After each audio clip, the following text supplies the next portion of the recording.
de un solo precio, que nos dice que el precio local es igual al precio internacional en moneda extranjera, normalmente en dólares, aunque hay algunos precios internacionales en otras monedas, multiplicado por el tipo de cambio nominal. En Argentina, donde conviven distintos tipos de cambio, el tipo de cambio relevante para esta fórmula es el tipo de cambio oficial, porque las transacciones comerciales con el resto del mundo se liquidan a ese tipo de cambio oficial que en estos días ronda los 100 pesos.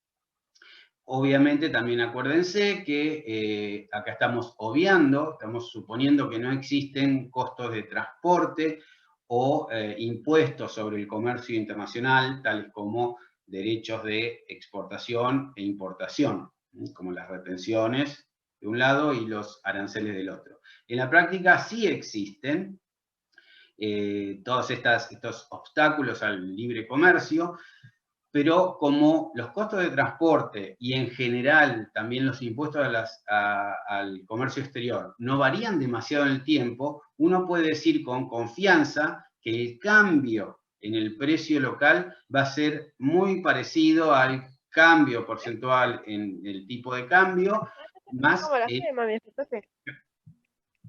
Hola, hola. ¿Alguien tiene abierto un micrófono? Creo que no me están hablando. Hasta las 10. Es María Vázquez, profe. ¿Bien? Sí. María Vázquez. ¿Qué está pasando ahí? Tiene el micrófono activado. Ah, ¿hay forma de decirlo? ¿No? Se lo puede mutear usted si no. Ah, sí. Mirá lo que es. Vieron, yo también aprendo. Cierto, ¿no? ¿Dónde? A ver si lo puedo. ¿Sí, Va abierto? a la pantalla de participantes, busca el nombre de María Vázquez y toca el micrófono de ella y creo que se lo mutea. Muy bien. ¿Quién me lo contó todo esto? Franco Rodríguez. Franco, tenés un 10 en micrófonos. Gracias. A ver. Acá me dice. Bueno, creo que ahí paró. Sí, sí, ahí está, profe. Dale. Bueno, gracias, Franco. Bien. Entonces, les decía, podemos entonces estar confiados en que el cambio de los precios va a estar determinado, de estos bienes comerciales va a estar determinado por el cambio en estas dos variables, dejando de lado el costo de transporte y impuestos al comercio exterior, que en general existen y generan una diferencia entre el precio local y el precio internacional, pero no en el cambio de estos precios, ¿de acuerdo? Entonces, si hay un costo de transporte, esto ya también lo hablamos, y había incluso una pregunta en el examen, si hay un costo de transporte de las computadoras de Corea hasta acá, el precio local de esas computadoras coreanas va a ser igual a esto, más el costo de transporte. O sea, va a haber una divergencia entre los precios, van a estar desacoplados, el precio local e internacional, pero como ese costo de transporte no cambia en el tiempo, sigue cumpliéndose la otra fórmula, la segunda o la tercera, que pone en palabras lo mismo que antes. Bien, entonces, para los bienes comerciales, esto es todo lo que tenemos que saber. Entonces, fíjense que acá la única variable local que influye sobre el valor de estos precios es la devaluación. Pero después la variación del precio internacional es algo sobre lo cual nosotros no podemos ejercer ninguna influencia porque somos tomadores de precios, somos en todos los mercados en los que participamos, tenemos una participación demasiado baja como para que nuestras decisiones de demanda u oferta alteren ese precio internacional. ¿Tá? Entonces, acá no importa, en estos precios internacionales, en estos bienes comerciales, no es culpa, entre comillas, nuestra si hay inflación, excepto por el componente de devaluación. Al respecto, aquí les he copiado algunos enlaces para que vean notas recientes de hace unos pocos días que tratan este tema. Para entender lo que está pasando en muchos temas económicos en la actualidad, esta tan simple fórmula es súper útil y lamentablemente no todo el mundo las comprende. Y acá hay, por ejemplo, dos notas con declaraciones del gobierno, del presidente y de otras autoridades. Ustedes han seguido seguramente esta noticia. El gobierno está preocupado porque hay bienes como el maíz o la carne que suben de precio localmente, y el gobierno está intentando atribuir la culpa de estas subas a los exportadores. ¿Cuánto de esto es cierto? Como siempre, la verdad está en el medio. Es verdad que esta gente está cobrando más por esos bienes. La carne ha subido, por ejemplo, 70% el último año, incluso mucho más que la inflación general. Un segundo, Clary, ahí te dejo. Y la pregunta que deberíamos hacernos es si es una actitud poco patriótica de esta gente o algo normal en una economía de mercado. Y tenemos que inclinarnos por la segunda explicación. Estos precios han subido, ¿por qué? Porque el valor de la carne ha aumentado, hay mucha demanda externa por cortes argentinos, demanda que antes no existía, y estos cortes se pagan en dólares. Entonces ahora, cortes que antes eran no comerciables se han convertido en comerciables y valorados a un precio internacional en dólares. Entonces, ese precio internacional se traslada al mercado local. Es parte del juego de la apertura comercial, la parte que menos nos gusta, porque vemos que la carne está más cara en las carnicerías porque estamos accediendo a otros mercados. Pasa que es bueno poder exportar y poder colocar nuestros bienes en otros países. La parte mala es que está subiendo el precio, pero no es un comportamiento deshonesto de estos exportadores. Es como hablábamos antes, así se determina el precio de un bien comerciable, está gobernado por el precio internacional. Entonces, habrá que buscar medidas para paliar esta situación, pero seguramente no es la mejor solución prohibir las exportaciones o obligar a estos exportadores a recibir un precio distinto aquí que en el exterior. Es un tema bien complejo, pero antes que nada hay que entender esto. Esta es una ley de la economía y está muy bien que funcione así. Cuando baje el precio internacional, va a bajar el precio local y estos exportadores, estos productores de carne van a perder dinero, los productores de maíz. Nadie los va a compensar por eso. Entonces, tienen que entender esto bien para poder luego aplicarlo a esta situación tan actual. Muy bien. Perdón, Clary, vos tenías una pregunta. Hola, profe, ¿cómo está? Perdón. Tengo dos, una que es muy cortita. Cuando nosotros hablamos de commodities y bienes comerciales, ¿son sinónimos o hay alguna diferencia entre ellos? Está muy bien. A ver, todas las commodities son bienes comerciables, pero no todos los bienes comerciables son commodities. Ok. O sea, me encanta esa frase cuando uno revierte las palabras, suena muy bien. Pero es así. Commodities son todos bienes, materias primas homogéneas, ¿sí? Por ejemplo, el trigo, el petróleo, el cobre. Son bienes que estandarizados, sin mucho valor agregado, sin elaboración industrial, y entonces eso se le llama commodity. Y son claramente bienes comerciales con un único precio a nivel internacional. Después hay otros bienes comerciables que no son commodities y también son comerciables. Por ejemplo, la computadora coreana de nuestro ejemplo es un bien comerciable, pero no es un commodity porque no satisface esta definición de ser un bien, una materia prima sin mucha elaboración, homogénea. Hay computadoras de todo tipo y se entiende, entonces Claro. a eso nos referimos. Una maquinaria agrícola también es un bien comercial. Es un subconjunto. Profe, Sí. ay, perdón, última pregunta y no. Em, Esto por ahí estoy mandando fruta y no quiero decir como, bueno, es así, pero vio cuando dice, por ejemplo, que, no sé, el otro día estaba leyendo una nota y decía, bueno, que Guzmán tendría que devaluar para que la devaluación acompañe la inflación o algo así. ¿Eso tiene Sí. que ver algo con el poder de compra o algo así de los bienes comerciales? Como tiene No, una relación. sí, no,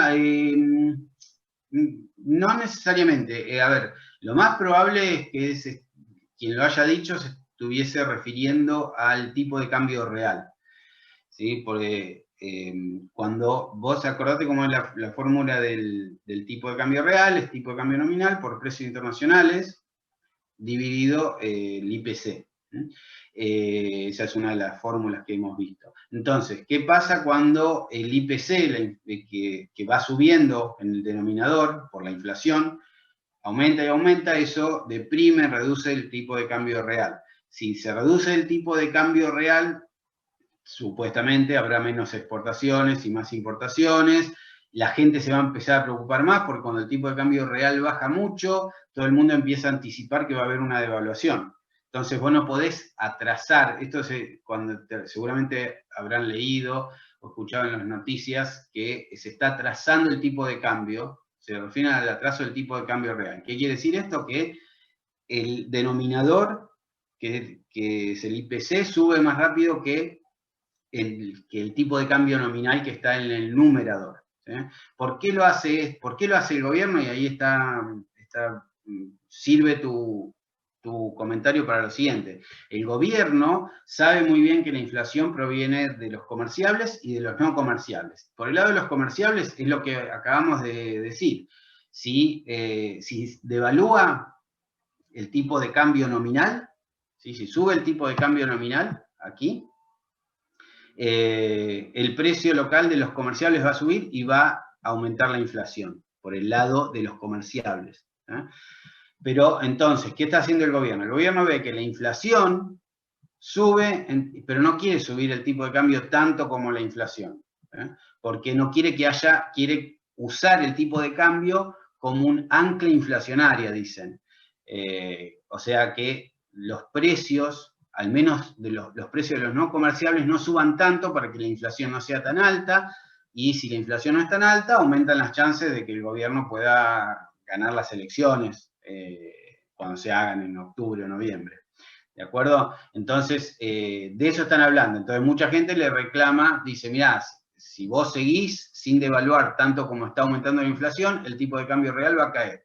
Y eso es malo para las exportaciones y además alimenta estas expectativas de devaluación en el futuro, porque es como una olla a presión. Tarde o temprano vos tenés que volver a subir el tipo de cambio nominal, porque cuando está muy bajo, eso tarde o temprano tiene que revertirse. Lo que pasó, por ejemplo, al final de la convertibilidad, cuando el tipo de cambio estaba muy bajo, o mismo a partir del 2016, más recientemente. ¿Se entiende? A eso se están refiriendo, a la competitividad medida por el tipo de cambio real. Buenísimo, profe. Sí, lo entendí, gracias. De nada. Bien, y respecto a lo que estábamos hablando, la canasta de consumo, ustedes han hablado bastante de esto en las clases de práctica, la canasta de consumo se compone de bienes comerciables y no comerciables. Esta es la apertura que utiliza el INDEC.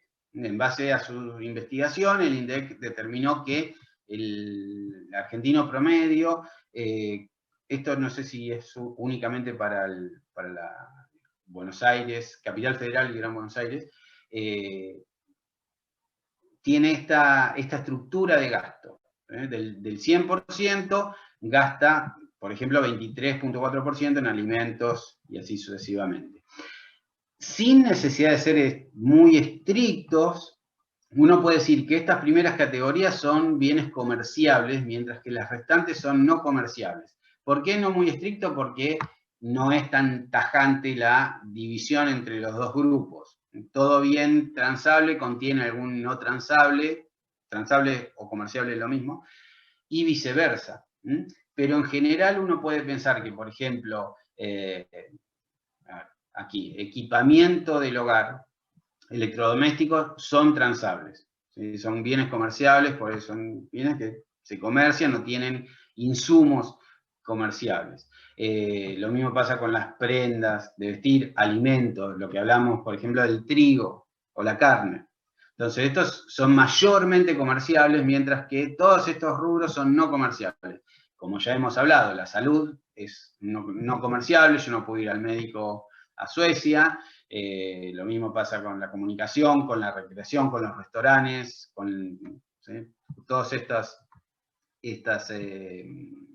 tipos de gastos, ¿está bien? Entonces, esa es más o menos la composición, y por lo tanto, si uno quiere tratar de controlar la inflación, tiene que atacar los dos frentes, los comerciables y los no comerciables. Los comerciables, basándose más que nada en la ecuación previa, donde la posibilidad de remediar el proceso inflacionario es bastante limitada, porque recuerden que no podemos influir sobre este precio internacional, y únicamente y hasta cierto punto sobre el tipo de cambio nominal. Digo hasta cierto punto porque el tipo de cambio nominal, a menos que sea fijo, también lo determina el mercado. El gobierno, por ejemplo, hoy por hoy quisiera que el tipo de cambio nominal fuera fijo, de manera tal que la inflación de comerciables sea cero. Esta, por ejemplo, puede ser una pregunta de examen bastante sencilla. Si yo les digo, imagine que el tipo de cambio es fijo y que los precios internacionales no varían. Entonces, la inflación en bienes comerciables sería cero. ¿Sí? Esa es la afirmación que ustedes me tienen que decir si es verdadera o falsa, es verdadera. Si no varía el tipo de cambio, la variación es cero, y no varía el precio internacional, también es cero, los precios internacionales no varían. ¿Sí? Bien, entonces, ¿qué puede hacer? ¿Qué está haciendo el gobierno? Dentro, ya les digo, no es una estrategia muy efectiva porque sigue habiendo muy alta inflación, pero dentro de lo que se puede, ¿qué quiere hacer? Está tratando de mantener el tipo de cambio nominal, la variación del tipo de cambio nominal, lo más baja posible. Por ejemplo, vendiendo dólares para que la cotización no suba demasiado. Pero como hablábamos recién, esto tiene un límite, porque si vos estás conteniendo artificialmente el precio del tipo de cambio, eso propicia una baja del tipo de cambio real, que tiene también consecuencias negativas para la exportación. Y si la exportación es baja, vamos a tener poca divisa, y tenemos pocas divisas, el poder de fuego del Banco Central para poder administrar el tipo de cambio también se reduce. ¿Se entiende? Por eso es tan complicada la economía. Uno resuelve algo. Yo, por ejemplo, si fijo el tipo de cambio nominal hoy, voy a lograr que la inflación de comerciables sea cero. Suponiendo el precio internacional no sube, que de hecho en estos tiempos está subiendo un poco, y contra eso no puedo hacer nada. Pero puedo fijar el tipo de cambio. Bien, pero ¿qué va a pasar? Eso va a hacer aumentar, va a bajar el tipo de cambio real, la gente va a empezar a preocuparse, va a decir, uy, se viene una devaluación, va a comprar dólares fuera del Banco Central, va a comprar en el mercado blue o en la bolsa, va a aumentar la brecha entre el tipo de cambio de mercado y el tipo de cambio oficial, y cuando la brecha sube, la gente empieza a preocuparse, los noticieros empiezan a hablar únicamente de ese tema, y eventualmente puede haber una crisis. Siempre tenemos ese problema. Cuando encontramos la medicina para un determinado problema, estamos provocando alguna enfermedad en otro lugar, ¿no? Entonces, puede ser una solución de muy corto plazo, pero a la larga no va a ser efectiva para bajar la inflación en forma sostenida a lo largo del tiempo. Bien, entonces, esto es lo que tenemos que tener en cuenta. Hay comerciales y no comerciales, y tenemos que entender el origen de la inflación en ambos grupos de gasto.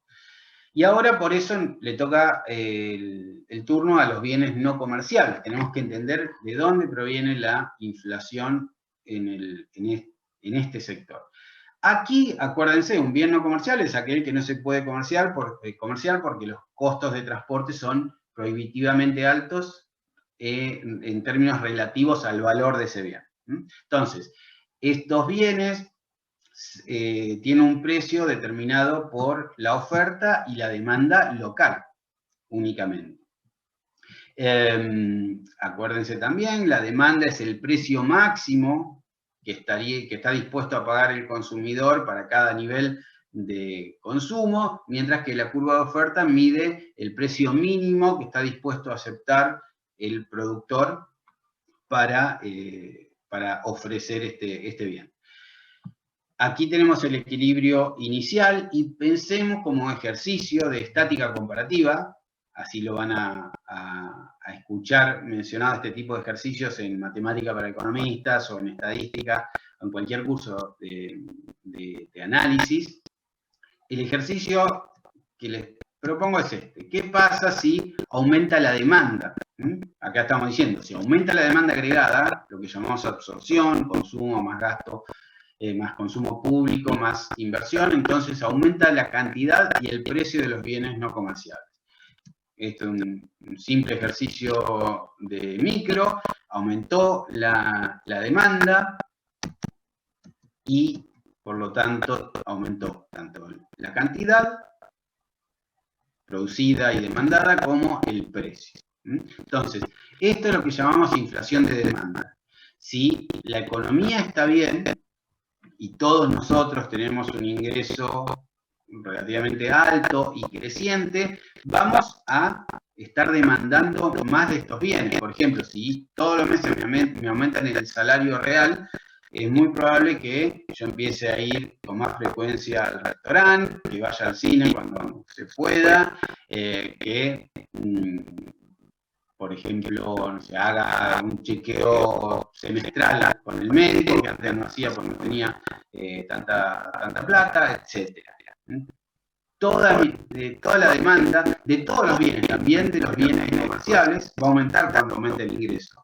La diferencia es que el aumento de la demanda en los no comerciables repercute sobre el precio, mientras que en los bienes comerciales el aumento de la demanda no influye sobre ese precio que está fijado en el mercado internacional y sobre el cual yo no tengo ninguna influencia. ¿De acuerdo? Bien, entonces, esta es la inflación de demanda. Cuando la economía está bien, se observa un incremento del precio de los no comerciales. No es algo deseable la inflación, pero detrás de eso hay algo que sí es deseable, que es que la economía está mejor. Ahora, para comparar esta situación y la anterior, la principal distinción entre un gráfico y el otro es que en este caso la curva de oferta tiene más pendiente, es más vertical, si quieren, que aquí es más horizontal. Y lo que les quiero señalar aquí es algo, una nota complementaria a lo anterior, como una nota al pie, si quieren, para que vean lo siguiente. Si hubiese aumentado la demanda, como en el caso anterior, en la misma magnitud, pero la curva de oferta fuera más elástica, como ven acá, esto es, con un aumento, la oferta más elástica significa que con un pequeño aumento del precio, los productores aumentan en forma muy marcada la cantidad que colocan en el mercado. Entonces, si eso es lo que pasa, para el mismo aumento de la demanda, dice el cuadro, el aumento del precio va a ser menor. Cuanto más elástica, menos pendiente tenga la oferta de la comercial. Esto también es un concepto micro, que se aplica a la macro, pero no es algo que vaya a sorprendernos mucho. No es fácil saber cuál es la pendiente de la curva de oferta que aparece en el diario. Habría que hacer un estudio, no es para nada sencillo, pero uno puede pensar así lo siguiente: en el corto plazo la curva de oferta tiende a ser bastante vertical y únicamente en el día a largo plazo más horizontal. ¿Por qué es eso? Porque en el corto plazo la oferta no puede cambiar en forma repentina. Por ejemplo, piensen en construcción. Si la gente tiene más plata, empieza a comprar más departamentos, lo primero que va a pasar es que van a empezar a competir por los departamentos de los excedentes, por el stock disponible de departamentos. Solamente después de unos meses va a haber desarrolladores que van a decir: mira, están aumentando los precios, esto es un buen momento para construir un nuevo edificio. Entonces, en el corto plazo, el aumento de la demanda va a pegar más fuerte a los precios y a las cantidades. La curva de oferta va a hacerse más vertical. Muy bien. Como un ejemplo más práctico, les traje aquí la notificación del año 2020. La inflación medida por el índice nacional de precios fue de 6,1% en el año pasado. Muy elevada, poco con respecto al 5,4% del 2019, pero aún así nos coloca en el grupo de los países con más inflación del planeta. Pero lo que quiero mostrar más que nada es lo siguiente: que hay una diferencia significativa entre la inflación de los bienes comerciables, el que lo llaman de bienes, que ascendió al 43,1%, respecto a la inflación en servicios no comerciables, que fue del 22,2%, fue más del doble. ¿Cómo se explica esta diferencia entre la inflación de comerciales y no comerciales? Bueno, por un lado, la devaluación el año pasado fue algo superior al 40%, bastante parecida a la inflación de bienes. Acá, en economía, bueno, no busca la precisión absoluta, no es que la devaluación tiene que ser 43,1%. Estos dos números, 43,1 y 40,5, son bastante parecidos.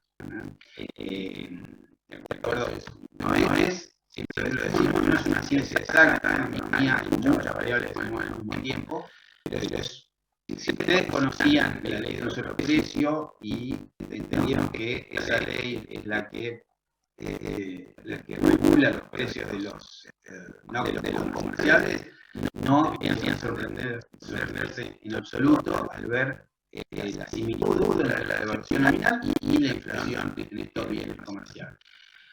¿Por qué los servicios subieron mucho menos? Subieron, como estamos en un país inflacionario, subieron mucho menos. Bueno, hay dos factores. Por un lado, algo que es característico de la Argentina de los últimos 15 años aproximadamente, y es que hay servicios con precios regulados, como el combustible, la electricidad, etcétera, donde el gobierno también, en pos de esta política antiinflacionaria, que no es muy útil, pero es algo, así como les decía, está tratando de planchar, de sentarse sobre el tipo de cambio nominal para que no suba mucho y los bienes comerciales no suban tanto. De la misma manera, mantiene subsidios a las tarifas para que estos servicios públicos no suban tanto. Estos servicios públicos tienen muchos insumos en dólares y deberían moverse más con la devaluación, pero no lo hacen. Por ejemplo, el combustible. El combustible está basado en petróleo en un precio internacional, por lo tanto debería subir a la par del precio internacional y el tipo de cambio no lo hace. ¿Qué ¿qué es lo que pasa en estos servicios regulados? El gobierno le dice a estas empresas, no podés aumentar el precio tanto como quisieras, como lo harías en una situación de libre mercado, sin intervención. Yo no quiero suban tanto las tarifas, entonces te voy a compensar por las pérdidas que tenés. Porque imagínense, es una empresa que tiene que comprar un insumo en dólares en el extranjero y no puede aumentar las tarifas para cubrir ese gasto. Entonces el gobierno le da un subsidio importante que genera un peso adicional sobre las cuentas públicas, porque eso hay que financiarlo con gasto estatal, y de esa manera los precios de las tarifas de los servicios públicos no aumentan tanto, y eso se ve reflejado en este número, este 17.6, que es mucho más bajo del 36.1 de la inflación general. Pero es una inflación artificialmente baja, sostenida por la intervención del Estado vía subsidios a estas empresas. También hay que decir que estos subsidios tienen un objetivo social, porque si las tarifas subieran de acuerdo a los costos de estas empresas, posiblemente sería muchísimo más cara la electricidad, el gas, el agua, etc. Y eso perjudicaría sobre todo a las familias de ingresos más bajos. El problema que hay con estos subsidios es que no están focalizados únicamente en las familias de bajos ingresos, sino que familias de ingresos medios e incluso altos se benefician, en el pasado todavía mucho más, con estas tarifas controladas. Entonces había casos casi ridículos y además muy indignantes, en los que alguien que tenía un piso en pleno centro de Buenos Aires pagaba unos impuestos completamente fuera de lugar, muy inferiores a los que debería estar pagando, y eso financiado por el Estado. O sea, el Estado estaba subsidiando a una familia muy rica. Entonces, ese es el problema que tienen estos subsidios. Pero bueno, eso es una parte de la explicación. Pero la otra parte de la explicación, que no está aquí, de por qué los no comerciables subieron menos, es la situación de demanda. Estamos en una recesión que ya venía desde hace años, pero que se ha agravado con la pandemia. Entonces la demanda de no comerciables se ha retraído. Entonces, o ha subido mucho menos de lo que subiría en tiempos normales. Ante lo cual, si la demanda no sube tanto o se reduce, los no comerciables no van a aumentar tanto de precio. Entonces es esa inflación de demanda al revés, ¿sí? En reversa. Y eso es lo que ha ayudado a que los no comerciables no suban tanto. Esa, la parte buena, entre comillas, es que ha aportado menos a la tasa de inflación. La parte mala, muy mala, es que eso es consecuencia de la situación pésima en la que se encuentra la economía y nuestro nivel de gasto del sector tanto privado como público. Muy bien. Entonces, fíjense cómo uno puede interpretar estos números a la luz de esta teoría muy sencilla que esbozábamos anteriormente. Ahora pasamos al otro tipo de inflación. ¿Se acuerdan que decíamos? En no comerciables tenemos que distinguir la inflación de costos y la inflación de demanda. Ahora vamos a hablar entonces de la inflación de costos. ¿De dónde nace esta inflación de costos? De movimientos de la curva de oferta y no de la curva de demanda. Para esto tenemos que recordar lo siguiente. El precio de un bien se puede sintetizar en esta fórmula. Es igual al costo unitario de producción, al costo medio de producción, cuánto nos sale producir cada unidad del bien. Eso es el valor, el precio mínimo que va a tener el bien, pero el empresario, con toda justicia, dice, bueno, yo lo produje, quiero ganar algo. Entonces, el precio de cualquier bien va a ser igual al costo unitario multiplicado por 1 más el margen de ganancia. Esto lo podemos, acá agregué esta nota que no la tienen ustedes. Después, si quieren, pueden tomar nota o verlo después, pero es muy, muy fácil. Lo que aclaro es que el costo unitario de producción podemos expresarlo del siguiente modo, olvidándonos de otros costos que no sean el salario es el costo principal en general. Lo que vamos a tener es que el costo va a ser la cantidad de trabajadores que tenemos multiplicado por el salario que perciben esos trabajadores, dividida la cantidad que producimos, Q. Entonces, este es el costo unitario de producción, que lo podemos también reordenar de este modo y decir que el costo unitario de producción es igual al salario nominal dividida la productividad media del trabajo. Si nuestros trabajadores se hacen más productivos, podemos o aumentarles el salario o bajar el precio. Por eso es tan importante que la productividad aumente, porque va a beneficiar al resto de la sociedad de un modo o de otro, o porque va a permitir mejoras salariales o reducciones de precios. Obviamente, esto es lo mejor que nos puede pasar, y como siempre, lo mejor que nos puede pasar es lo más difícil que nos pase, pues no es para nada sencillo ni obvio cómo aumentar la productividad, pero hay que hacerlo. Y también es cierto que en un ambiente de tanta volatilidad como la que vivimos en nuestro país, los empresarios no están muy preocupados en la productividad, están mucho más preocupados con lo que pasa con el dólar, con los precios, con el gobierno, con la oposición. Entonces, no le prestan atención a la productividad. Para uno, ocuparse de la productividad y ver cómo ser más eficiente, tiene que tener tranquilidad de decir, mira, la macroeconomía está andando bien, va por el carril correcto, me puedo ocupar de la empresa. Tengo que mirar hacia adentro de la empresa y no hacia afuera, de estar mirando las noticias todo el tiempo. Pero fíjense todo lo que uno puede decir con una fórmula como esta. Eso también me gustaría que sea uno de los mensajes que les quede del curso.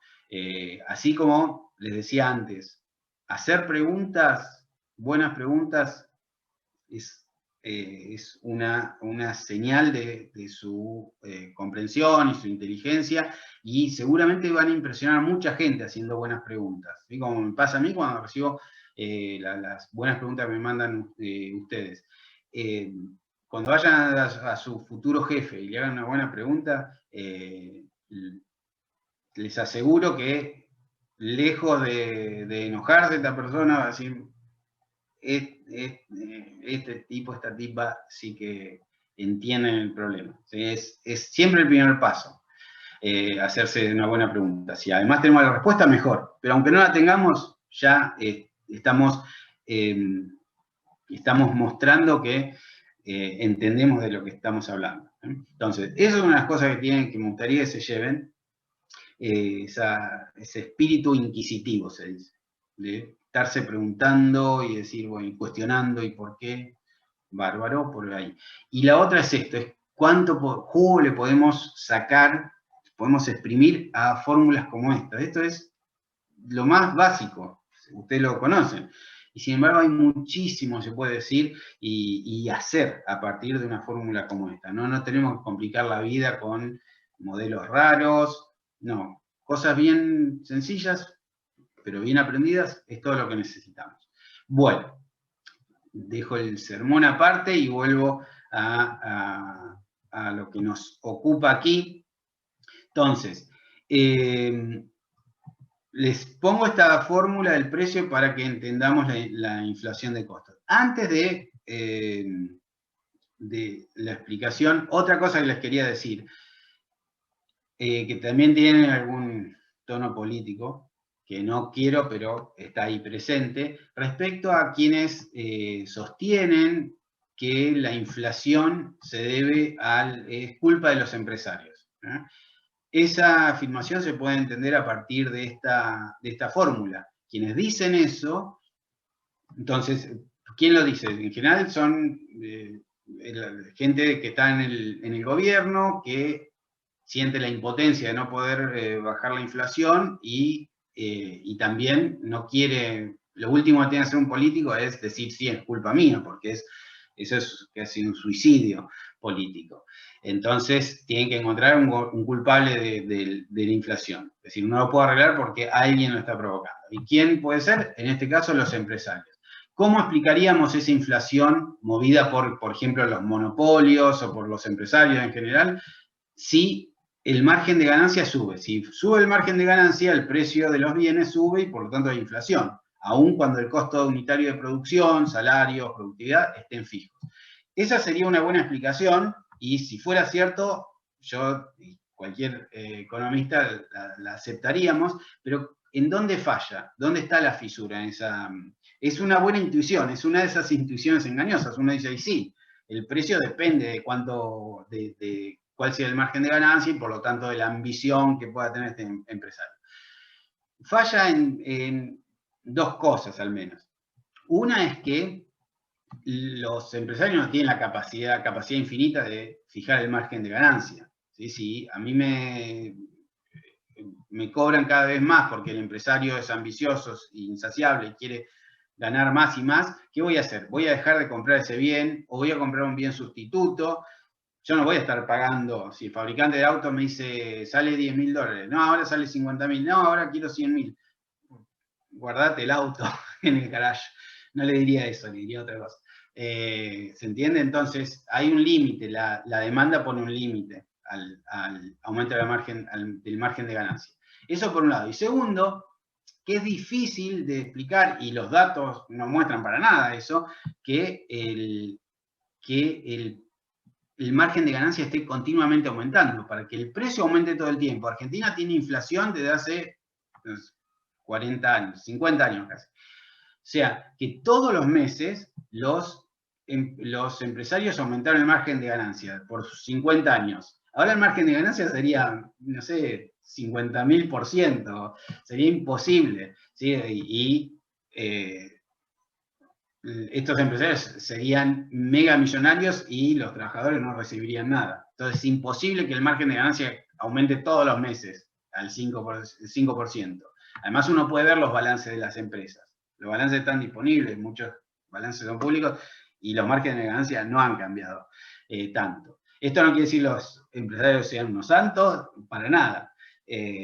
Obviamente quieren sacar el mayor provecho, porque de eso se trata este sistema capitalista que domina al planeta, y por eso hay fuerzas que tratan de oponerse a ese capitalismo salvaje, los sindicatos, la acción del gobierno, etc.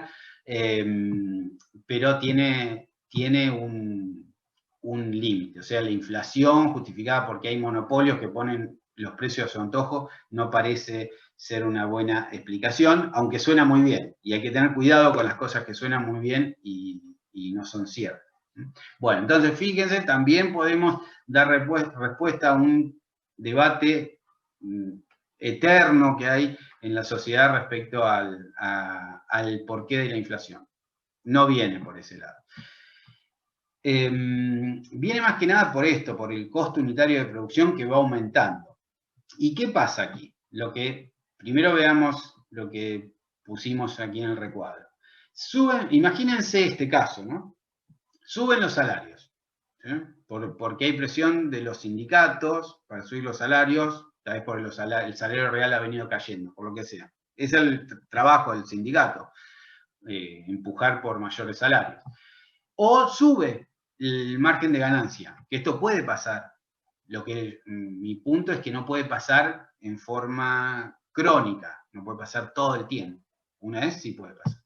Sube el margen de ganancia, por ejemplo hay una posición monopólica, entonces ¿qué pasa? Suben los costos de empresarios y va a bajar la oferta, va a subir el precio del bien, pero ¿qué pasa? Cuando suben los precios, es muy posible que los sindicatos reaccionen exigiendo mayores salarios, que van a su vez a inflar estos costos unitarios de producción. Y si aumentan estos costos unitarios de producción, van a subir los costos de empresarios y eventualmente va a aumentar el precio del bien. Gráficamente veríamos un desplazamiento de la curva de oferta hacia la izquierda, determinando una reducción en la cantidad producida y demandada y un aumento del precio. Entonces, si esto pasa todo el tiempo, como explicamos aquí al final, lo que veríamos es que acá estamos hablando de una relación de retroalimentación, en la cual sube, por ejemplo, el salario, suben los costos, sube el precio, y como suben los precios, los asalariados requieren un ingreso mayor, lo cual hace subir los costos de la empresa, que lo traslada a los precios, etcétera, etcétera. Esto sería una espiral inflacionaria, con lo cual la suba de los costos en el pasado influye sobre el aumento de los precios, o sea, la inflación de estos bienes no comerciales en el presente. Entonces, esa es la espiral inflacionaria que puede llegar a pasar, y algo de eso pasa aquí en Argentina y también en otros países, donde hay una muy fuerte correlación entre la inflación actual y la rezagada.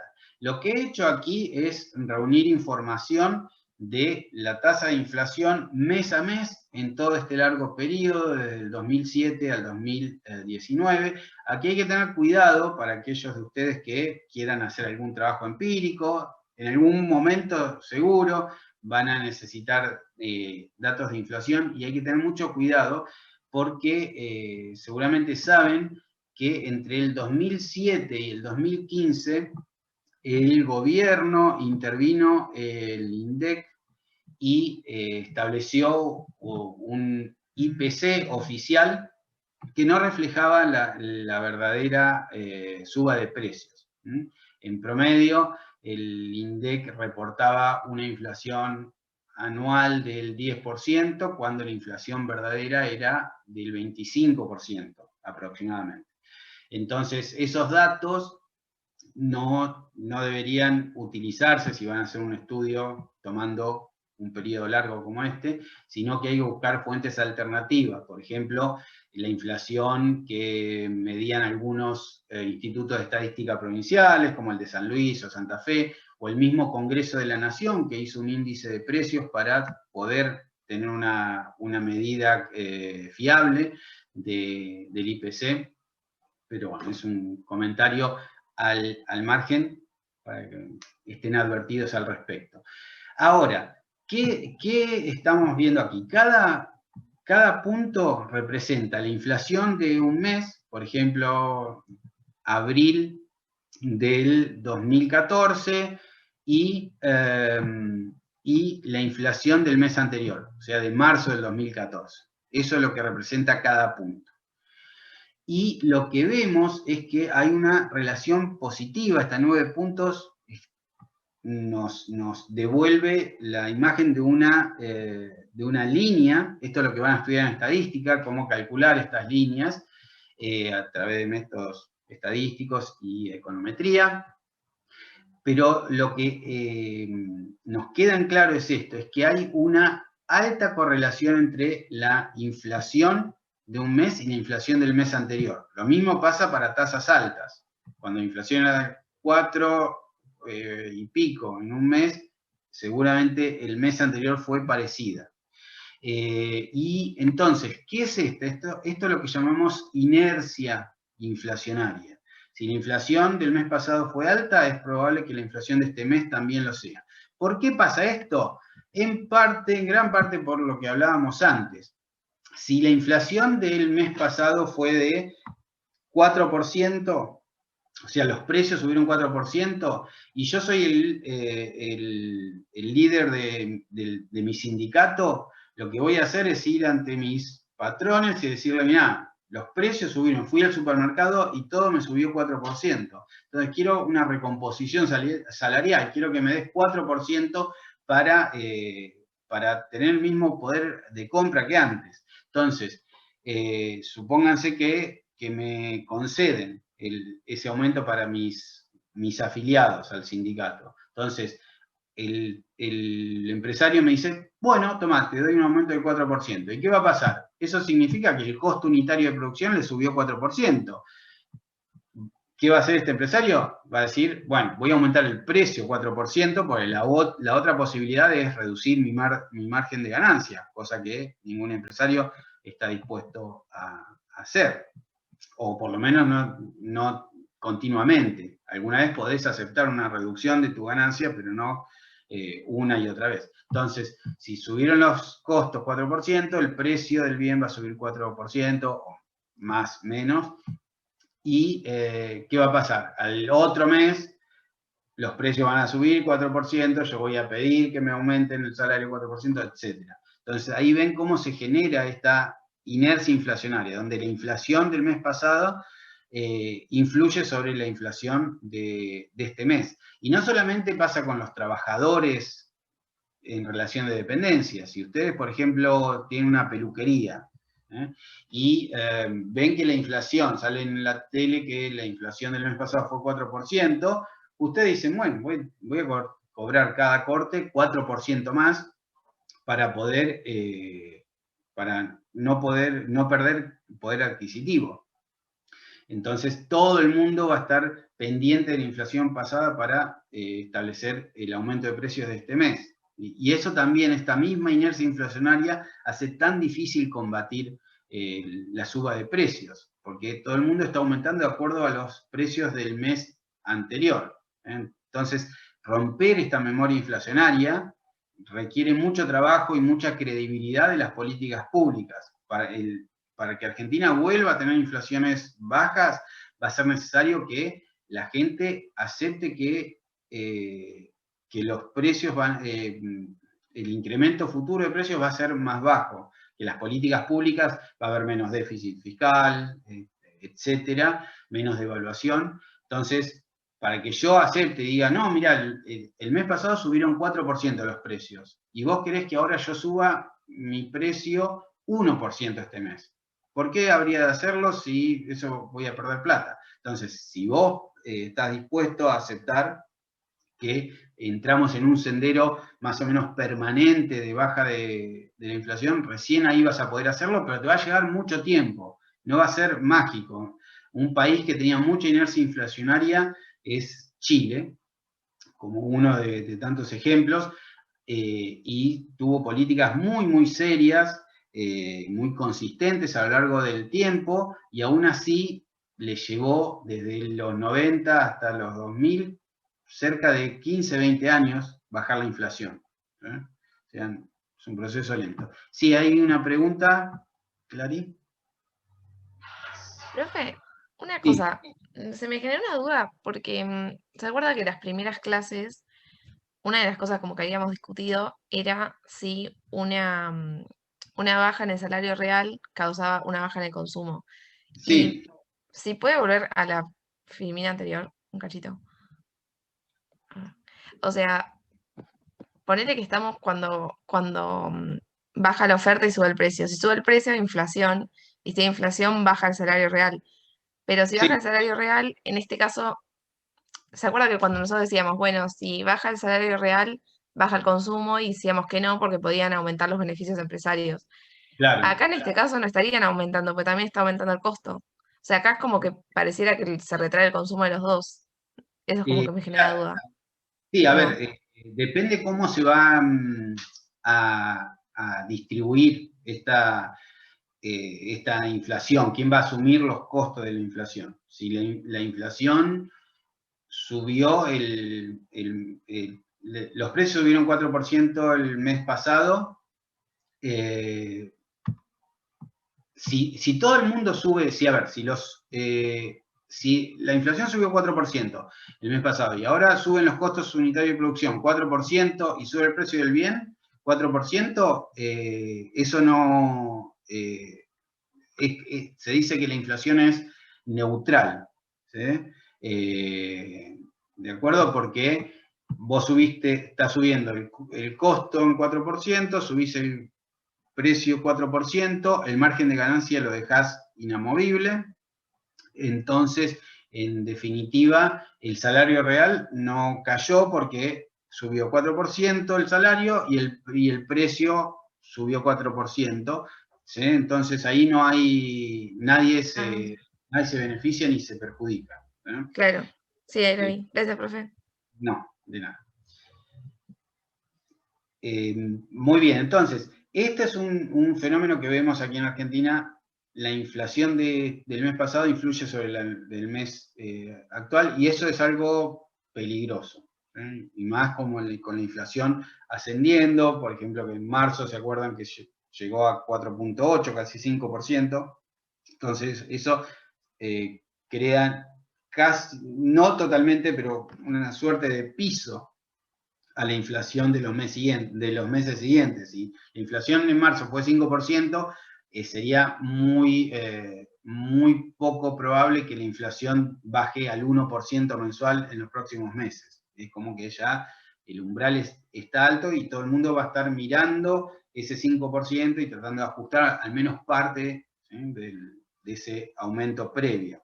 También por eso se hace difícil de creer, la gente es bastante pesimista respecto a este objetivo del gobierno de que la inflación sea del 29% este año, porque al ritmo que viene, la inflación tendría que estar bajando al 2% mensual o en un número parecido, y es difícil que pase debido justamente a este comportamiento inercial. Muy bien. Pregunta aquí, ¿puede haber inflación cuando la economía se contrae? El caso de la estanflación, que lo van a ver muy bien elaborado en sus manuales. Uno pensaría que cuando la inflación se contrae, que quiere decir que se contrae la absorción, la demanda, la inflación de no comerciables debería ceder. La demanda se mueve hacia la izquierda. Pero, ¿qué pasa? Para saber cuál es el resultado final, tenemos que primero preguntarnos qué pasa con la oferta. Si lo único que se mueve es la demanda, sí. Cuando la economía se contrae, debería haber menos inflación o incluso deflación. Deflación, que es una reducción de los precios, algo que no pasa con asiduidad, con frecuencia, pero ha pasado y pasa incluso en algunos países donde la inflación es negativa, o sea, los precios caen. En Argentina pasó en algunos meses durante la convertibilidad, pasa más habitualmente en algunos países desarrollados, sobre todo en momentos de zozobra económica, ¿sí?, de baja en el nivel de actividad, pero no es lo común. Lo cierto es que puede pasar que la economía se contraiga y que aún así haya inflación, y eso es lo que llamamos estanflación, que es la combinación de estancamiento con inflación. De ahí viene esa palabra de la jerga económica. ¿Cómo funcionaría este modelo? Bien, tenemos como paso inicial una disminución de la demanda por no comerciables. Esto genera una presión bajista sobre la inflación. Pero si al mismo tiempo están en juego factores como los que veíamos recién, donde los costos empresarios o el margen de ganancia están subiendo, ahí observaríamos un desplazamiento de la curva de oferta hacia la izquierda. Entonces, el resultado final, en este caso en particular, donde a propósito hicimos que el movimiento de la curva de oferta sea mucho mayor que el de la demanda, lo que encontraríamos que el equilibrio final nos mostraría un menor nivel de producción con mayor nivel de precio. O sea que puede pasar que haya estanflación. Y no es una mera curiosidad teórica, académica, sino algo que pasa en algunas economías. Si empezamos a buscar ejemplos, no tenemos que ir muy lejos. ¿Dónde tenemos esta inflación? Aquí en Argentina. Estamos desde hace mucho en un proceso estanflacionario, donde lo que hemos visto, de hecho, saben ustedes, estamos en un régimen de estancamiento / recesión desde el 2011 a la fecha. Y en esos años la inflación ha sido galopante. O sea, esa es la típica caracterización de un proceso estanflacionario, estancamiento con inflación, explicado por los motivos que planteamos antes. Tenemos baja demanda, pero al mismo tiempo tenemos un proceso de inflación que se retroalimenta, donde la inflación pasada lleva a los productores, grandes y chicos, a revisar sus precios y a los sindicatos también a revisar sus demandas de incrementos de ingresos, y todo esto genera una especie de bola de nieve de precios, donde hay una carrera para ver quién gana y quién pierde. ¿Sí? Ese es el carisma dramático de la inflación. La inflación nos pone a correr una carrera sanguinaria entre todos para no perder. No es ni siquiera que querés ganar, es que no querés perder contra la inflación.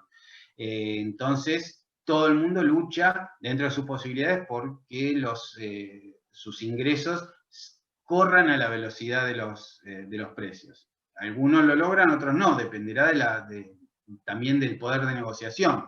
Si yo, por ejemplo, para darle un ejemplo que nos aqueja a todos los docentes universitarios. Si ustedes miran el recibo de sueldo, está congelado de hace meses, o con muy pequeñas subas. Entonces, ¿qué está pasando? Estamos perdiendo contra la inflación. Yo me puedo enojar e ir al rector de la universidad y decir, no, quiero que me subas. Obviamente no me va a escuchar, porque el sindicato también debe estar haciendo lo mismo. Entonces, ¿qué pasa? Yo quiero luchar, correr esta carrera y no puedo.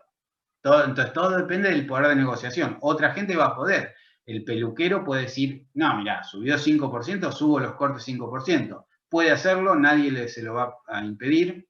Pero ¿qué pasa? ¿Quién se lo puede impedir? La demanda. Si el corte de pelo de este señor o señora sube, no sé, 1.500 pesos, porque ajusta todos los meses, la gente va a decir, no, voy a ir al otro peluquero y me sale 700, 600, 500. ¿Se entiende? Entonces, ese es el problema. A veces se lo llama la puja distributiva. Estamos todos corriendo esta carrera y muchos pierden en la misma. Bueno, entonces, aquí también si les interesa, sería bueno que puedan ver aplicaciones de la vida real. Estos aquí abajo al pie, tiene un artículo, siempre trato de buscarle artículos cortitos y bien claros, no demasiado técnicos, porque no quiero marearlos, ni mucho menos. Y de lo que habla justamente de lo que está pasando en Estados Unidos, donde la inflación empieza a mostrar signos de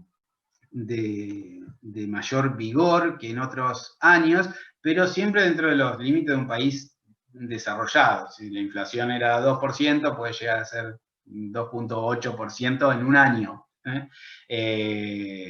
Y entonces en este artículo hablan justamente que ese impulso inflacionario viene de los dos lados. Van a ustedes, si lo leen el trabajo, van a poder aplicar.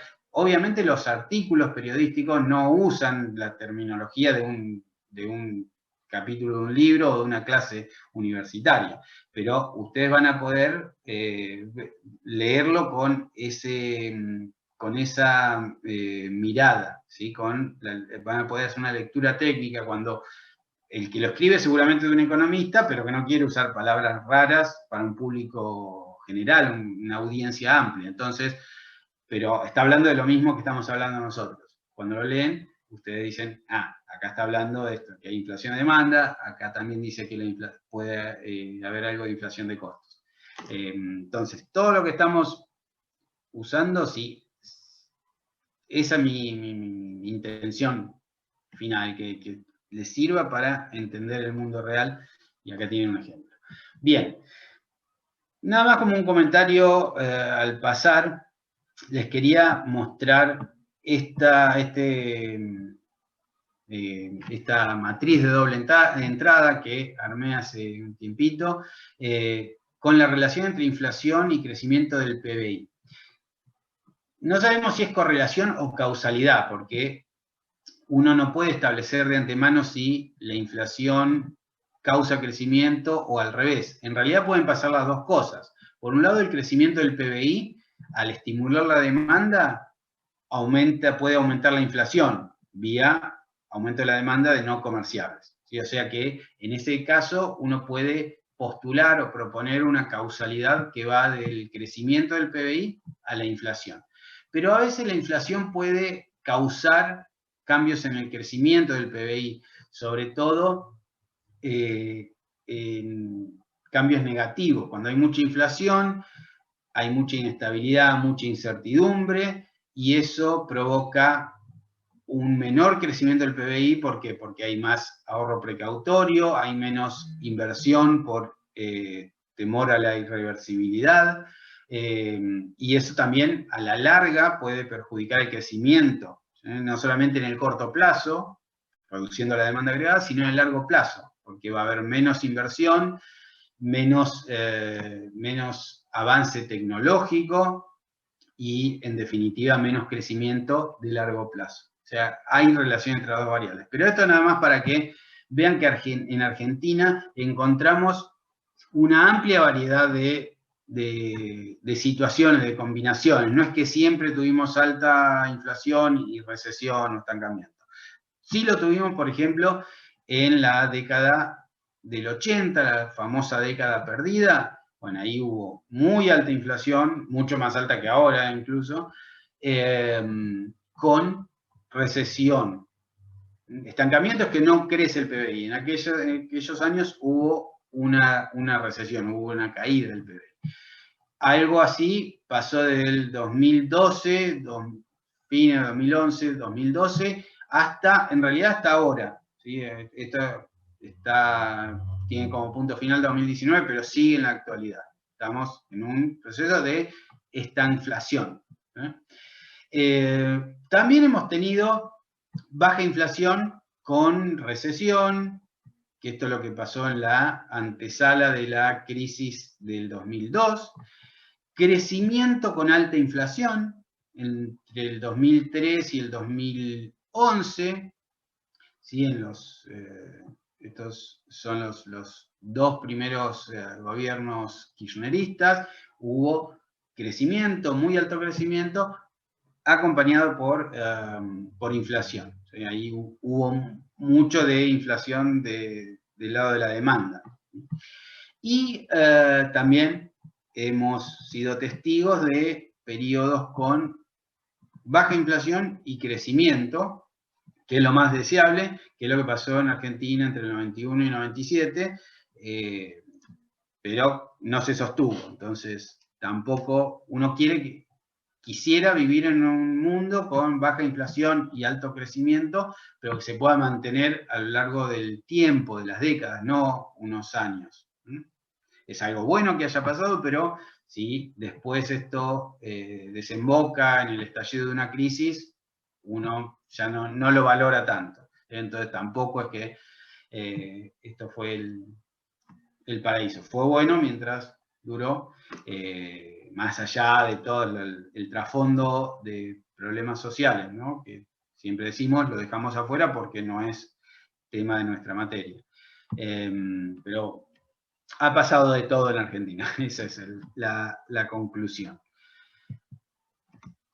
Con ese comentario damos por finalizada la discusión sobre inflación. En realidad no la damos por cerrada porque vamos a volver a ella varias veces en lo que nos queda del curso, pero ya tenemos una buena semblanza, un buen pantallazo de las causas de la inflación. Después vamos a relacionar, como ya hemos hecho, esas causas con ciertas políticas económicas, con la política monetaria, fiscal, cambiaria, por ejemplo. Ahora vamos a hablar de la tasa de interés. De la tasa de interés, en este caso la tasa de interés real. ¿Sí?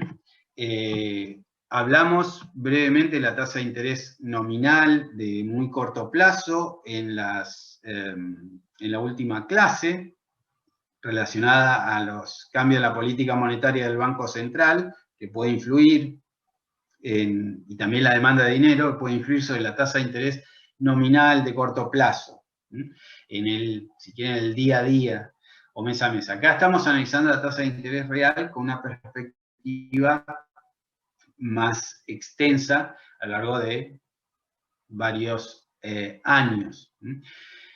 ¿Cómo se determina la tasa de interés real? Nuevamente necesitamos pensar en cuál es el mercado en el cual se determina este precio clave de la economía. Y ese mercado es el mercado de fondos prestables. Aquí pueden leer sus libros, Sachs y Larraín, o el que estén usando, y también es muy recomendable el tratamiento que hace Mankiw en su capítulo 26. ¿Sí? Como hay muchísimas versiones de Mankiw, búsquenlo, por si no coincide con el capítulo en su versión, en su edición.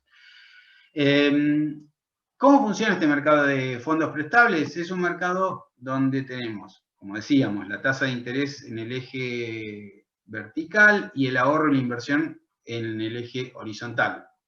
Precio y cantidades. Esta función de ahorro, que llamamos S, es la oferta doméstica de fondos prestables. Suponemos que prevalece aquí el efecto sustitución y por lo tanto la suba de la tasa de interés conlleva un aumento del ahorro de las personas. Algo que estuvimos hablando, diciendo que esta oferta en la práctica no parece tener tanta pendiente, parece ser más vertical, pero vamos a mantener la presentación gráfica que encontrarán en cualquiera de sus libros de texto, donde la función está representada de este modo. Entonces, esta es la oferta de fondos prestables. ¿Por qué? Pues suponemos que quienes ahorran son personas que tienen un excedente de fondos, que tienen un ingreso superior al gasto deseado y por lo tanto pueden ahorrar. ¿Qué hacen con ese ahorro? Lo vuelcan en el mercado, financiero, algo sobre lo cual hablaremos luego brevemente, pero esa es así como tenemos que interpretarlo. Estas personas, estas unidades económicas, utilizan su ahorro para hacer préstamos, o sea, son los que proveen los fondos prestables en la economía. A su vez, están quienes gastan más que lo que ganan, y esas unidades económicas las asociamos con quienes desean invertir. Son quienes ejercen la demanda por fondos prestables. Entonces, tenemos quienes ahorran, tienen excedente de fondos y los prestan a quienes necesitan esos fondos, que son las personas que quieren invertir. ¿De acuerdo? Ese es el mercado de fondos prestables. Estamos hablando, por supuesto, de una economía cerrada. Entonces, como acabamos de ver, esto se asemeja al mercado de bienes no comerciables, donde el precio se determina a partir de la puja entre oferta y demanda. De aquí va a surgir, por lo tanto, la tasa de interés real de una economía cerrada y el nivel de equilibrio del ahorro, que tiene que ser igual a la inversión en una economía de estas características. Muy bien. Ahora, ¿qué pasa en una economía abierta? Que es nuestro caso 2. En una economía abierta, lo que encontraremos es lo siguiente. Va a haber una tasa de interés de economía cerrada que ya no va a ser relevante, porque nos abrimos. Aquí tienen que acordarse, porque es exactamente lo mismo, lo que estudiamos sobre la determinación de precios de bienes comerciables en una economía pequeña y abierta. Es idénticamente el caso que ya presentamos en su momento. Entonces, en este caso lo que va a pasar, vamos a suponer que la tasa de interés internacional es más baja que la tasa de autarquía o de economía cerrada que ven ustedes aquí. Entonces, lo que va a ocurrir es un cambio en todo este modelo, en todas las variables intervinientes. Por un lado, como la tasa de interés ha bajado, por supuesto también repito algo que ya habíamos visto con los comerciables. Este es el caso, estamos suponiendo, y que posiblemente aplique a Argentina, donde la tasa de interés internacional, obviando todos los factores de riesgo, debería ser más baja que la tasa de interés en autarquía. Pero puede ser que pase al revés, dependiendo del país, que la tasa internacional esté por encima de la tasa de autarquía. Nos interesa este caso porque es el que representa más fielmente la situación de nuestro país. Entonces, bajó la tasa de interés, si baja la tasa de interés deberíamos esperar un aumento de la inversión respecto al nivel original y una disminución del ahorro. Por lo tanto, en la nueva situación de equilibrio no va a igualarse oferta y demanda, sino que este precio internacional dado vamos a encontrarnos con un déficit de cuenta corriente, que también se llama ahorro externo, algo de lo cual también charlamos en su momento y es muy importante que sepan. ¿Sí? Es un déficit de cuenta corriente, ¿por qué? Porque, como ven ustedes aquí, esto ya lo conocen de memoria, habíamos nosotros concluido que la cuenta corriente es idénticamente igual al ahorro menos la inversión. Entonces, en este caso, como la inversión es superior al ahorro, lo que tenemos es un déficit de cuenta corriente, que también se llama ahorro externo. Y también quiero reforzar la explicación intuitiva que les di en su momento. ¿Cuál es la lógica económica de esto? Lo que sabemos es esto, si nosotros queremos invertir esta cantidad, necesitamos ahorro. Siempre que uno quiere invertir una determinada cantidad, necesita contar con ahorro.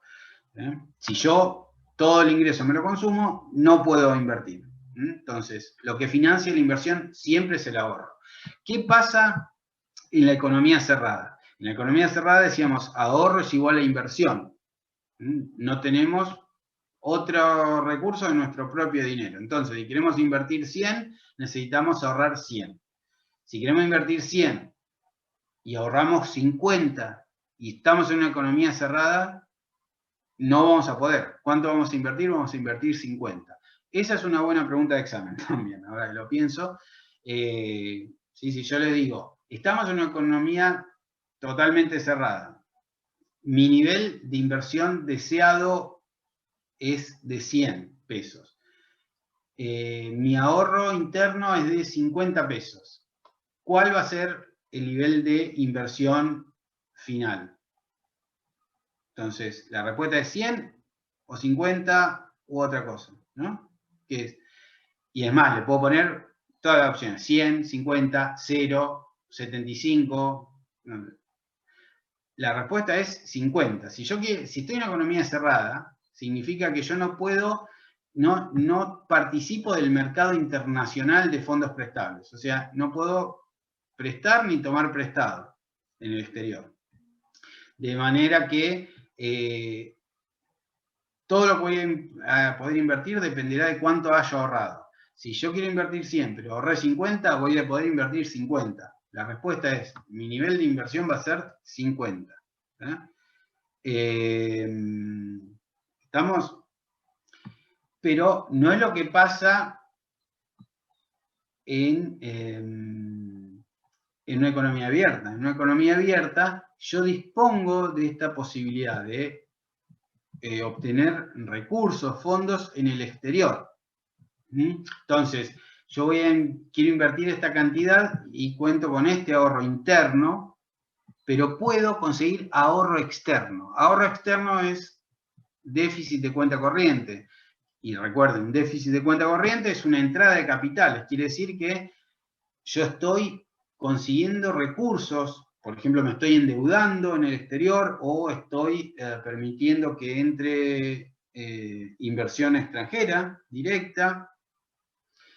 De un modo o de otro, me voy a hacer de los recursos para cubrir esta diferencia. Y al final del día voy a poder decir, como siempre, que la inversión es igual al ahorro. Pero en este caso de esta economía abierta, esa inversión es igual a la suma del ahorro interno más el ahorro externo. Y otra pregunta de examen. Esas son las cosas que yo les pido. Por eso es importante que vengan a clase y participen y vean cómo tratamos de razonar estos problemas. Todas las preguntas son sencillas, son derivaciones mínimas del modelo que ven aquí y que tienen bien explicado en sus libros. Entonces, si hicieron ese trabajo, después no debería ser un esfuerzo descomunal responder esas preguntas, que, repito, pueden ser preguntas de examen. Si yo estoy en esta situación, acá arriba, que puedo estarlo, que la tasa de interés internacional para un país esté por encima de la tasa de autarquía, en ese caso voy a tener que el ahorro supere la inversión, o que voy a tener, si el ahorro supera la inversión, voy a tener un superávit de cuenta corriente. Entonces, el ahorro externo en ese caso va a ser negativo. ¿Negativo en qué sentido? En que en vez de recibir ahorro desde el exterior, estoy transfiriendo mi ahorro interno, parte de ese ahorro interno, al exterior. Estoy yo financiando la inversión de otros países. Eso es lo que pasa cuando un país tiene superávit de cuenta corriente. Tiene, en vez de entrada de capitales, tiene salida de capitales que van a financiar la inversión de esos otros países. Entonces, en ese caso, voy a tener un ahorro que está por aquí, una inversión muy inferior, y la diferencia es el ahorro excedente, que yo por el cual no tengo demanda interna. Entonces, ¿qué hago? Lo invierto afuera. Y eso me conviene a mí y les conviene a los extranjeros. Es mutuamente beneficioso, porque simplemente lo que estoy haciendo, estoy vendiendo, si quieren, entre comillas, algo que para mí es demasiado abundante, que no tiene un precio muy alto, que es ahorro. Tengo ahorro de sobra y en otros países están desesperados por ese ahorro. O sea, me van a pagar una tasa de interés que me compense a mí, me van a pagar una tasa de interés mucho más alta que la que recibiría por invertirla aquí en el país. Entonces, funciona en forma simétrica esta definición. Aquí es ahorro externo que está llegando. En el otro caso va a ser ahorro interno que va al exterior, o sea, ahorro externo negativo. Bien. Bueno, entonces, así es como se determinaría la tasa de interés real en una economía abierta. Bien. Perfecto. Y aquí entramos utilizando los elementos que acabamos de introducir en la llamada paridad de la tasa de interés, que tiene un paralelismo muy estrecho con la ley de un solo precio que se aplicaba a los bienes comerciables. Entonces, esta paridad de la tasa de interés es, si quieren, la traslación de esa ley de un solo precio al mercado financiero. Lo que dice esta paridad de la tasa de interés es que si el rendimiento financiero en un país es mayor que en otro, el dinero se moverá del país de bajo rendimiento al de alto rendimiento hasta que el rendimiento se iguale. Y esto va a pasar instantáneamente. No es que dentro de unos meses, no. Ustedes tienen que tener presente que hay infinidad, miles y miles de operadores financieros en todo el mundo pegados a sus computadoras, sus tablets, sus celulares, viendo oportunidades, buscando oportunidades, arbitrando, como lo llamamos, entre distintos mercados, con el propósito de ganar más dinero para sí mismo o para sus clientes. Entonces, si en un país ellos encuentran en la pantalla que hay un país donde la rentabilidad es más alta, van a sacar dinero de otro y lo van a llevar allí. Entonces, eso inmediatamente va a igualar las rentabilidades. Pero hay una diferencia importante entre el mercado de bienes y que era del cual hablamos hasta ahora, en referencia a los comerciales, y este mercado financiero. ¿Cuál es la diferencia? Es el riesgo. En el mercado de bienes hay algunos riesgos, pero son mínimos. ¿Por qué? Porque yo tengo trigo, lo vendo, cobro y listo. No hay demasiados riesgos.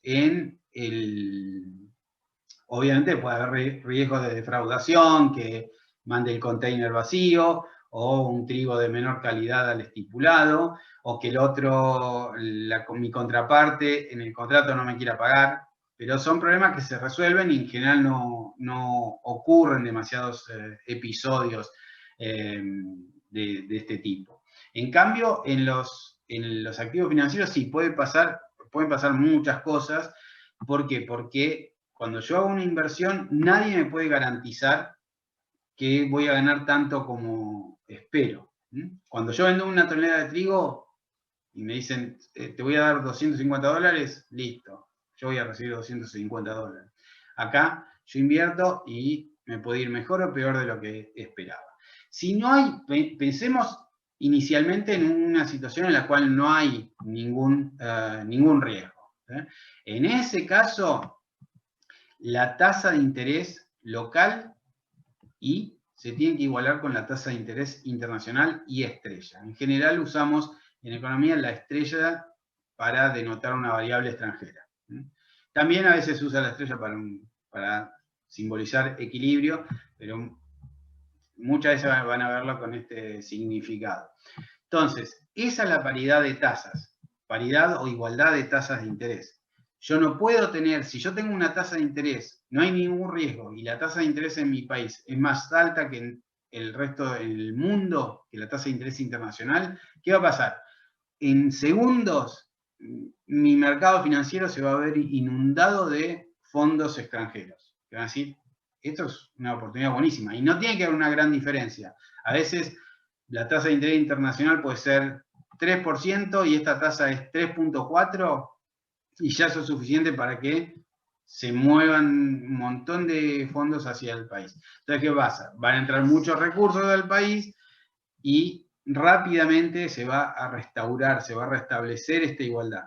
Porque va a haber tanta plata entrando que la tasa de interés va a bajar y vamos a volver a esta situación de equilibrio. Bárbaro. Entonces, si esta fuera la realidad de todos los días, donde no hay ningún riesgo, no habría mucho más que acotar. Es algo, además es lo mismo que decíamos anteriormente, ¿sí? Si no hay, el tipo de cambio se mantiene fijo, estamos suponiendo aquí, y no hay ningún riesgo de que no me paguen, etc. Así funcionaría el mundo. Pero en la realidad hay dos riesgos que no podemos soslayar, que no podemos ignorar. Uno es el riesgo de devaluación y el otro es el riesgo de default o de no pago. Ahora lo vamos a explicar. Bien, tengan ustedes en cuenta que el extranjero opera con moneda extranjera, con dólares o euros, por ejemplo, y hace una inversión en nuestro país donde los activos financieros están denominados en pesos. Si es un activo denominado en dólares, que puede haberlo, ahí no hay riesgo de devaluación. Y hablaremos de eso en un ratito. pero normalmente estos activos están en pesos y por lo tanto hay que entrar al país, traer esos dólares, cambiarlos por pesos, hacer la inversión en pesos y luego cuando quiero retirarme y volver a mi país de origen tengo que cambiar esos pesos por dólares. Esa doble conversión de los dólares en pesos y luego de los pesos en dólares implica un riesgo de devaluación. Y al mismo tiempo puede haber riesgo de default, de que yo haga la inversión aquí, por ejemplo, compre un bono en la bolsa y luego el emisor, la empresa que emitió el bono, me diga no te puedo pagar o no te quiero pagar. Puede ser la empresa, puede ser el gobierno, que es lo que normalmente hacen los extranjeros. Aquí en Argentina invierten mucho en bonos del gobierno, entonces en ese caso la inversión no va a salir como yo lo preveía.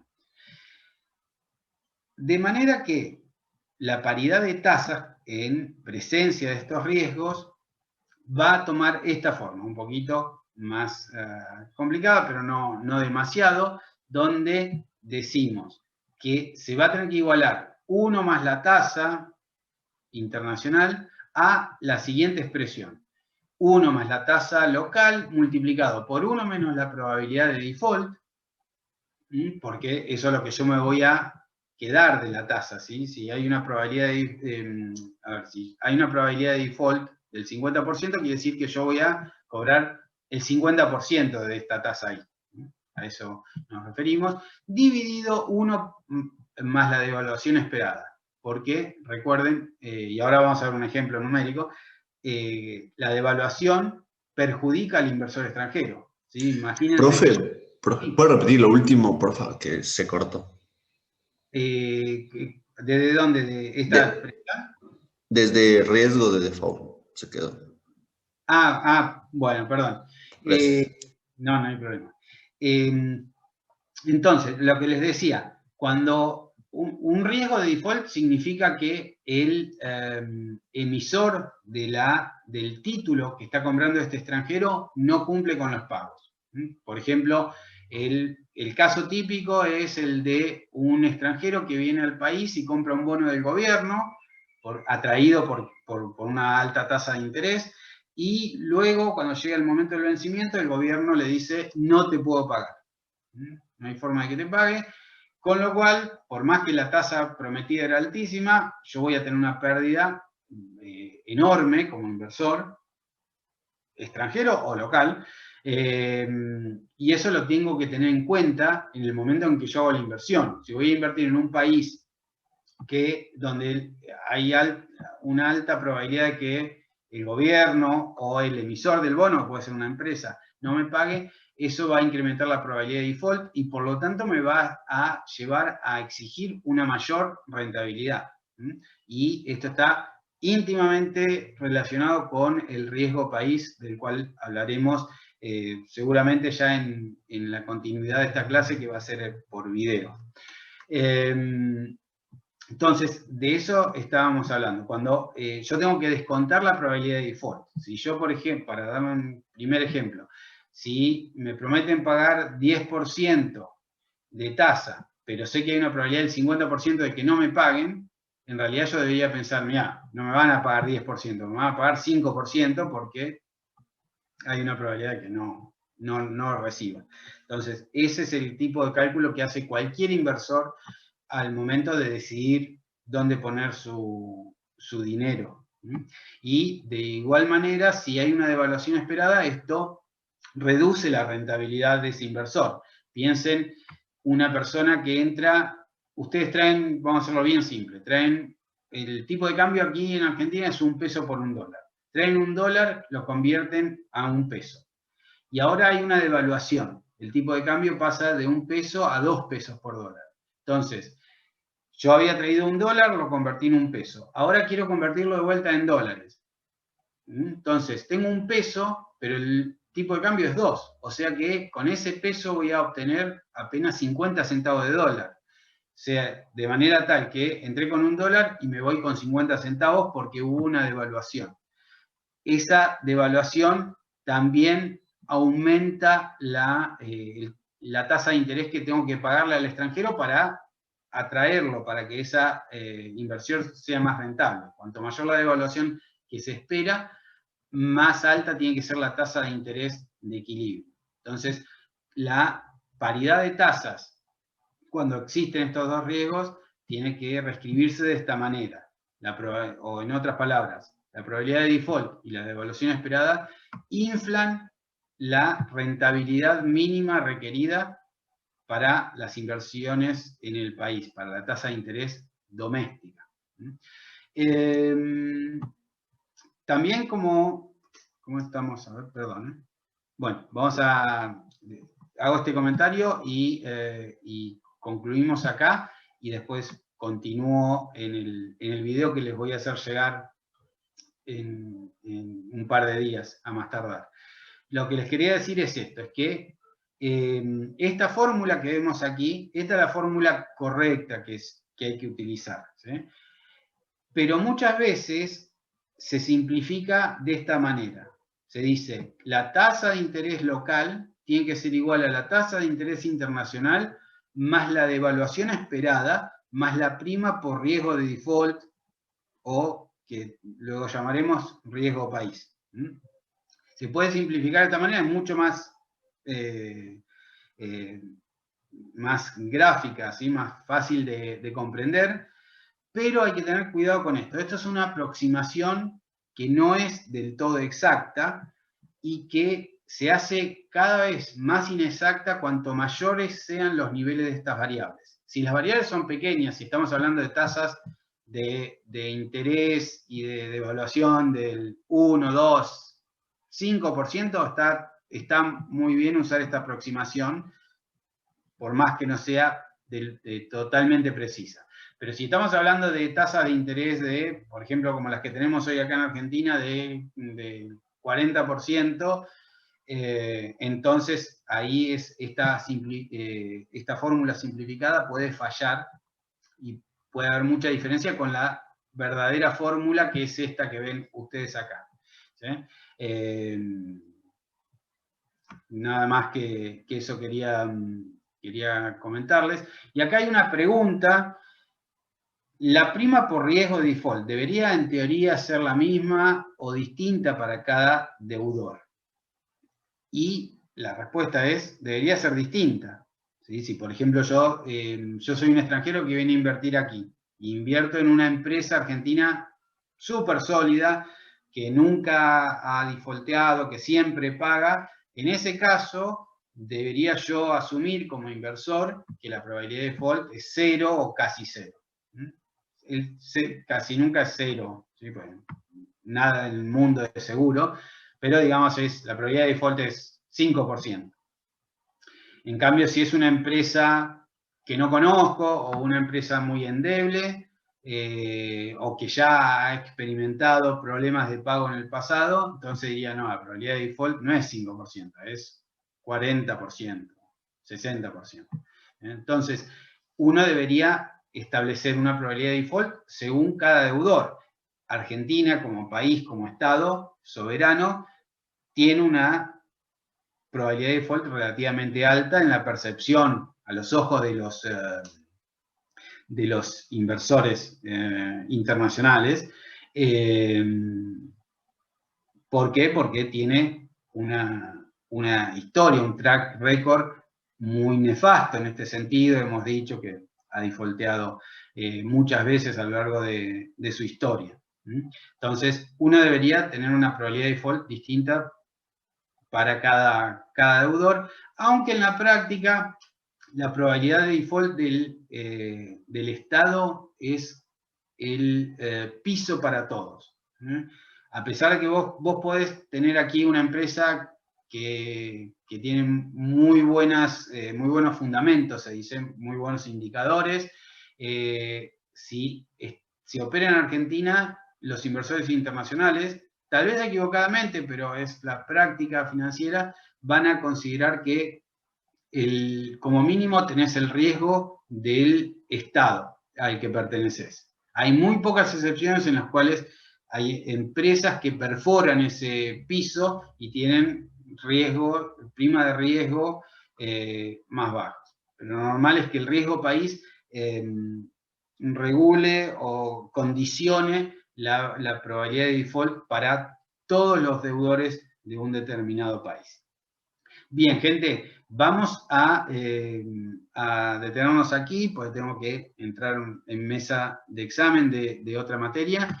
Lo que voy a hacer en el video es continuar con este ejemplo para que puedan ver cómo funcionan. Lean también, por supuesto, sus libros, háganme todas las consultas que deseen.